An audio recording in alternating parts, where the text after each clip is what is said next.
ఏంటి? నేను నిన్ను విసిగించడానికి రాలేదు. నువ్వెంత ఒంటరిగా ఉన్నావో నీకు చెప్పడానికి వచ్చాను. గొప్పవాళ్ళెప్పుడూ కూడా ఇలాగే ఒంటరిగానే ఉంటారు.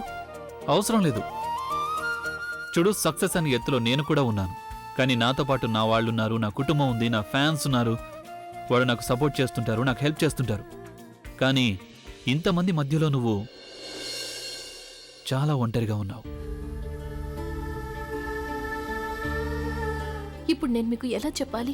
ఈ ఒంటరితనాన్ని నేను మీకోసమే భరిస్తున్నాను. ఇక మీకోసం ఒకవేళ నేను జీవితాంతం ఒంటరిగా ఉండాల్సి వచ్చినా అప్పుడు కూడా నేను సంతోషంగా ఉంటాను. ఏమైంది? నీ దగ్గర జవాబు లేదా? వేరే దారి లేక నేను ఒంటరిగా లేను. ఇది నా చాయిస్. ఒకవేళ నేను కోరుకుంటే ఇప్పటికిప్పుడే 10 మంది ఇక్కడ నాకు తోడుగా ఉండడానికి వస్తారు. Let's see. Raghu, madam. Raghu, నాకు ఆకలిగా ఉంది. ప్లీజ్ తినడానికి ఏమైనా తెస్తావా? అరే మేడం, ఒక్క నిమిషం ఆగండి.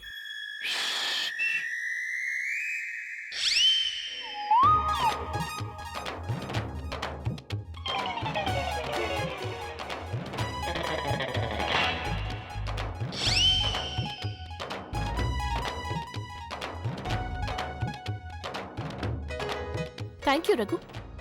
నేను వెళ్ళనా మేడం? జవాబు దొరికిందా? మన వాళ్ళకి ఇంకా పరాయి వాళ్ళకి మధ్య తేడా ఉంటుంది. మన వాళ్ళుంటే అది కుటుంబం అవుతుంది, కానీ పరాయి వాళ్ళుంటే అది క్రౌడ్ అవుతుంది. మన వాళ్ళ మధ్యలో ఉంటే మనసుకి ప్రశాంతంగా ఉంటుంది, కానీ పరాయి వాళ్ళ మధ్యలో మనకి ఊపిరి ఆడనట్టు ఉంటుంది. వీళ్ళందరూ కేవలం నీ హోదాని మాత్రమే చూస్తారు, కానీ మన అనుకున్న వాళ్ళు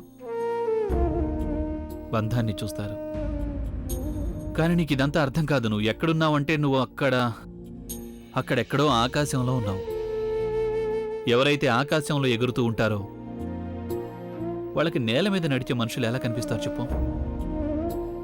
ఎవరికైతే నేల మీద నడిచే మనుషులు కనిపించకుండా ఉంటారో వాళ్ళకి బంధాల గురించి ఎలా తెలుస్తుంది? Excuse me.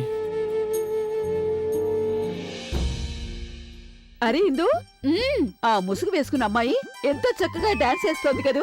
అదర కొట్టేస్తోంది తను. లేదక్కా, నువ్వు సరిగ్గా గమనించడం లేదు. ముసుగు అమ్మాయి కంటే మన పావని చాలా బాగా చేస్తోంది. నానమ్మ, మీరు తను ఎక్కడుంది అంటే ఏమన్నా చూసారా? ఇక్కడెక్కడో ఉండాలి. ఇంతలో నువ్వు ఇంకేమన్నా చెప్పాలా? ఇంకేమన్నా అబద్ధం చెప్పాలనుకుంటే చెప్పేయి. నేను చూడాలనుకుంటున్నాను నన్ను మోసం చేయడానికి నువ్వు ఎంత నీచానికి దిగజారగలవు అని. ఎందుకు ఆలియా, ఎందుకు నువ్వు ఇలా చేసావు? నీకు తెలుసు కదా, నానమ్మ తర్వాత నీ ఒక్కదానిని కదా నేను పూర్తిగా నమ్మేది.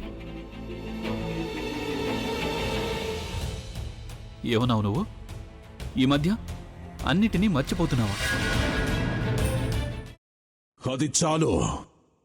వాటిలో ఉన్న శక్తి విషయాన్ని గ్రహించి మనకు వివరిస్తాయి.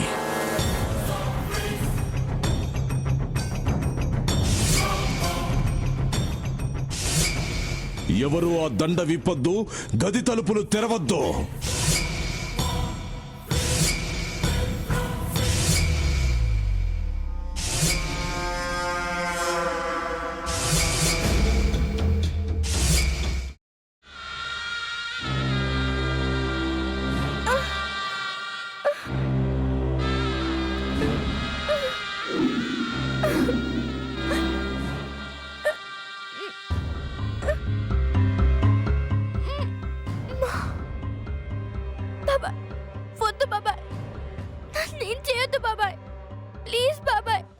నీకు నిజం తెలిసినప్పుడే నా ఆలోచనలో నువ్వు చచ్చిపోయావు.